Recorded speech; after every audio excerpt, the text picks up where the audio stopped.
आज हम पढ़ने जा रहे हैं सुश्रुत सूक्त का 10th चैप्टर जो कि है विशिका अनुप्रवेश। देखो, इस चैप्टर से मेजरली अगर समझने के पर्सपेक्टिव से चीज़ें हैं, लेकिन क्वेश्चन पर्सपेक्टिव से ज़्यादा चीज़ें नहीं आती है। सिर्फ जो इंपॉर्टेंट चीज़ें हैं हम उसी को देखेंगे।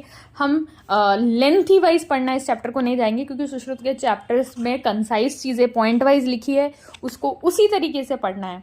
ठीक है। पहला विशिकानुप्रवेश। विशिकानुप्रवेश लोग इंटर्नशिप को भी विशिकानुप्रवेश करते हैं। इसका मतलब क्या है? हम कोई काम करने से पहले हम जो सर्टिफिकेट लेते हैं उसको विशिकानुप्रवेश समझ सकते हैं। अब मैं इसको एक बार हिंदी पढ़ती हूँ आपके। गुरु के मुख से शास्त्र को पढ़ते हुए तथा तंत्र के अर्थ की अभ्यास करते समय तथा शस्त्र आदि कर्म से गुरु द्वारा करते हुए देखकर पश्चात उसकी योग्यता का अभ्यास कर कर शास्त्र को पढ़ने वाला कि कुशल होने पर उस शास्त्र में प्रवीण तथा चिकित्सा शस्त्र आदि करने पर राजा की अनुमति ले प्राप्त कर बालों को काट कर। अब इसने बोला कि इतना मैंने आपको पढ़ा दिया, ठीक है, फर्स्ट लेके 9 चैप्टर तक आपको पढ़ा दिया, आपको योग्य अभ्यास भी करा दिया कि प्रैक्टिकली कैसे करते हैं। अब आप क्या करोगे? आपने टीचर से पढ़ लिया, खुद पढ़ लिया, योग्य अभ्यास कर लिया, अब आप ट्रीटमेंट करोगे। उसके लिए आपको सर्टिफिकेट की जरूरत है, यानी प्रमाण पत्र की जरूरत है, इंटर्नशिप कंप्लीशन सर्टिफिकेट की, जो आपको राजा देगा। उसके बाद आपको क्या करना है?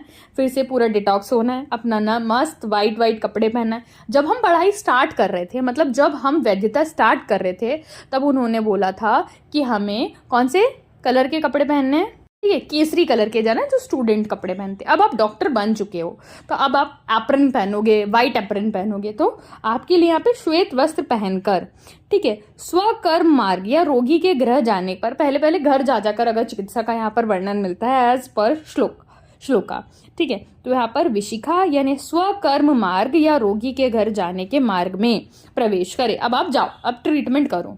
ठीक है, अब आप ट्रीटमेंट करोगे तो पहले तो आपको उसका ये चीज़ समझनी है ना कि हम उसका कैसे समझेंगे, क्या चिकित्सा करेंगे, किन।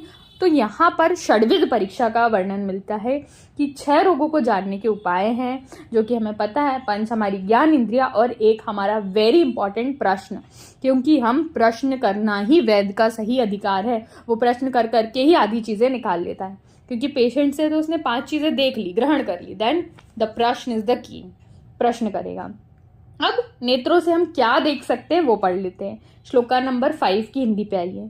ठीक है, नेत्रों के द्वारा शरीर की वृद्धि और आयु का, देखो हम उससे को देखकर समझ जाते हैं अप्रोक्सीमेट किस एज का होगा।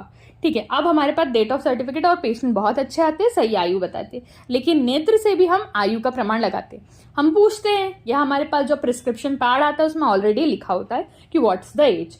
तो नेत्रों के द्वारा इंपॉर्टेंट है कि हम सोचेंगे हमारे प्रिस्क्रिप्शन पैड या प्रश्न से उसकी एज पूछेंगे, लेकिन नहीं, एक तो हमारे हम पूछते हैं क्या पेशेंट से एज, नहीं, हमारे प्रिस्क्रिप्शन पैड में लिखी हुई आती है, तो हम उसको सिर्फ नेत्रों से देख लेते हैं या तो उसको देख लेते हैं। तो इस तरीके से एक आयु वाला पॉइंट इंपॉर्टेंट है। देखो, रसनों के द्वारा तो अपन मधुमेह की इंद्रियों की चिकित्सा प्रत्यक्ष रूप में नहीं करते ना, हम उसके जो रस आदि से उसको पूछेंगे। अगर प्रमेह का पेशेंट है कि आपको मुंह में लिप्तता लग रही है, आपको माधुर्य लग रहा है क्या, ये सारी चीजें हो जाएगी। अब घ्राण इंद्रिय से, जैसे कि हम अरिष्ट का जब वर्णन होता है तब पर्टिकुलर स्मेल बताई गई है कि अगर ऐसा पेशेंट है तो उसकी ये स्मेल रहेगी।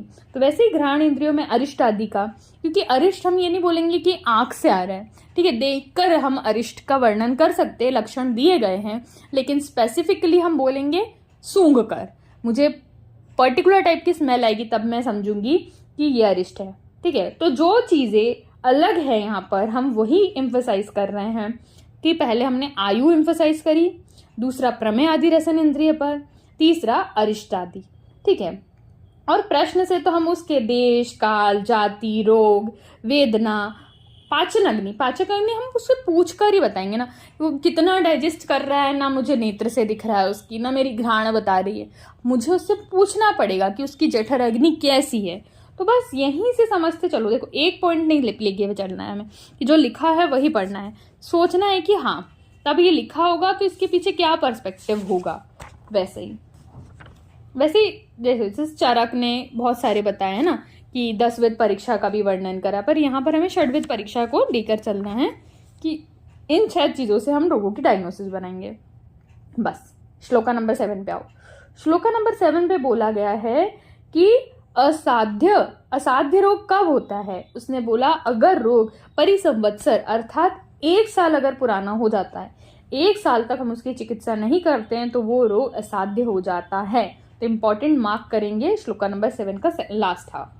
ठीक है, फिर इस चैप्टर में ज़्यादा इंपॉर्टेंट चीज़ें नहीं हैं, मैं फिर से बोल रही हूँ, जितना मैंने मार्क करा उतना पढ़ो, ज़्यादा इंपॉर्टेंट है। ठीक है, उक्त साध्य साध्यता रोगों में निम्न व्यक्तियों की साध्य व्यक्ति भी प्रायः दुष्चिकित्सीय होते हैं। जैसे कौन कौन से उसने बोला साध्य व्यक्ति दुष्चिकित्सीय होते हैं? जो अपना ध्यान नहीं रख पाएगा।